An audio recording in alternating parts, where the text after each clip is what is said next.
This is KGW News at noon. Our top story this noon, a man is in custody after a 6-hour standoff with SWAT teams. And there you heard it, some SWAT teams in Hillsborough trying to get to a man who barricaded himself inside a home. Thank you for joining us. I'm Christine Pitawanich. Police say when he barricaded himself inside that home, they thought he might have had a gun. Ashley Grams has the details. They blocked off that intersection over there. This is the Washington County Sheriff's Office. I'm using the microphone saying, We have a search warrant. got the dog, you kind of see the sniper on the ground. A man barricaded himself inside a home near the intersection of 7th and Washington in Hillsborough. It's definitely nerve-wracking because, this is just something you don't see here very often in Hillsborough. The Washington County Sheriff's Office saying there are warrants out for his arrest and he may have a gun. I thought I saw something over there. Yeah, I saw like a... If you do not comply, you'll be subjected to the use of chemical agents. The tactical team eventually using tear gas to force the man outside. About 6 hours after the standoff started, the suspect was taken away in handcuffs around 9 in the morning. Wild day to start a Friday morning. So again, that suspect now in custody. We don't know exactly what those warrants were for. Still working to determine more information from the Washington County Sheriff's Office. You can see this TriMet stop behind me now. This was closed today during the standoff. Now back open. That blue line unaffected. Christine. Ashley Grams in Hillsborough for us. Ashley, thank you for your reporting.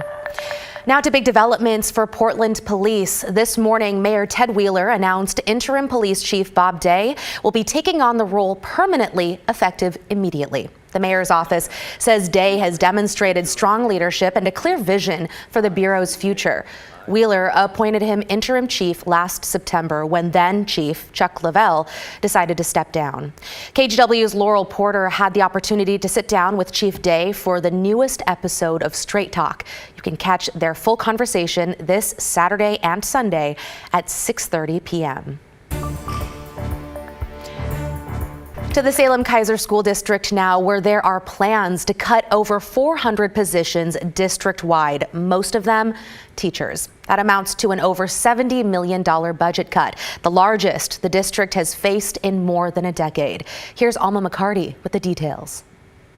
Thursday afternoon in Marion County. There's no way to go through this and not experience loss. SalemKaiser Schools Superintendent Andrea Castaneda broke the news district families have been expecting for months. More than $70 million in cuts and hundreds of layoffs. This makes today's announcement on par with the largest reduction that we made during the recession years, and is therefore just a really significant event for our school system and our community. In cutting over 400 positions, the district expects another 800 staff transfers to different schools or different departments. Educators and staff will learn the details of this shakeup in about a month. May 17th will be kind of the closure point of this extremely painful and technically complex process. I've heard reactions that they are worried. Kelly Young's been a part of the SalemKaiser community for 30 years, with kids both enrolled in and working in the schools. Back in the fall, the district began collecting feedback on the budget. And they said, write down what you want cut and what you think should be kept. And I think everybody kind of felt the same way, let's get more support in there and smaller class sizes, but how are they going to do that if they cut that many positions? The district says with responses in mind, the recommended reduction does its best to protect music and dual language programs, career and technical education, elementary class size, special education, mental health services, and advanced high school programs. And protecting them mattered, but it does not make these reductions any less painful. The SalemKaiser Education Association told KGW that while they understand reductions are needed, they don't agree with many of the district's choices. Writing in part, the bulk of the cuts are coming from classroom teachers at a larger percentage rate than administrators, managers, and other staff at the district level, not in schools. This, they say, is disappointing and harmful to schools and students. Superintendent and down, they say, oh, we care about the kids, but really let's make it shown that we care about them. Let's figure this out. Alma McCarty reporting there. The school board will continue talking about these cuts at meetings next Monday and Tuesday. We'll keep you updated with any new developments. Okay, let's take a quick step outside for a live look of the blue sky, the water. We're talking Arcana Beach Skycam. And look at that bird, feeling free on this Friday. Rod Hill, we're almost free as well. The bird's like, yeah, it's just like it was Thursday. Just flying around out here, true. no problems. All right, good afternoon. Yeah, we are opening up a lot of sunshine in parts of our region. We're still watching a lot of players on the weather map. Upper level low swirling right here on its way to the south, producing rain in Northern California, and at noon, still some rain in Southern Oregon and a little bit running up the Cascades. Very light precipitation up into parts of Deschutes County. But the light rain we had this morning, especially down in Salem, all of that is gone. And from Newport northward, we are dry. And the same thing from Albany northward, we are dry. Here's a little bit south of Cannon Beach in Lincoln City, Chinook Winds Casino Resort camera. Partly cloudy skies. Still clouds out in the gorge, but I do believe you folks will see increasing afternoon sunshine. This is Hood River and Indian Creek Golf Course.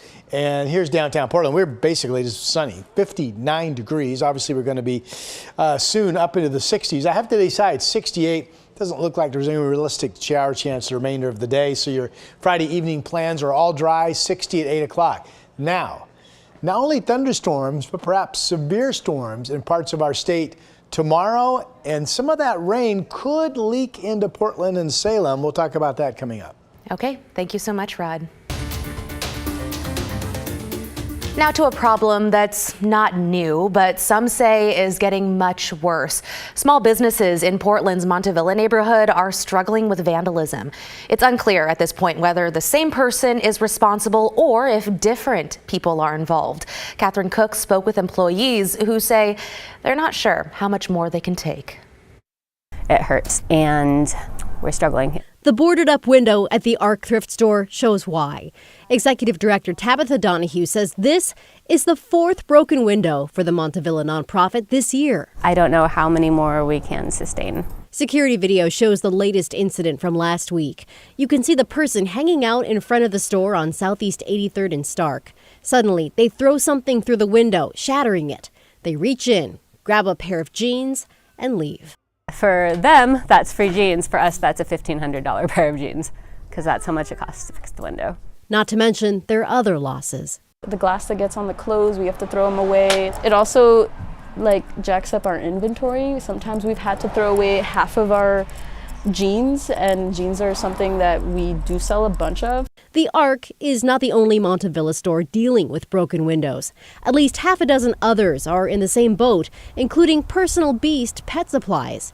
You can see most of their storefront is covered in plywood. Between January and March, they've lost 3 windows and a door. It's hard. We don't want to turn into the neighborhood that has bars in the front of our windows. We want to make sure that people still feel welcome. Manager Kavi says she thinks the person responsible may be struggling with mental health. There's some compassion when it first starts out, and then after a while it's a little like, why? But, not a lot of animosity, that's for sure. A little understanding and a little how can we help you help us? Kavi says the community is definitely helping. The store is holding a fundraiser with donated raffle baskets to help pay for the damage. She's touched by the support they're getting.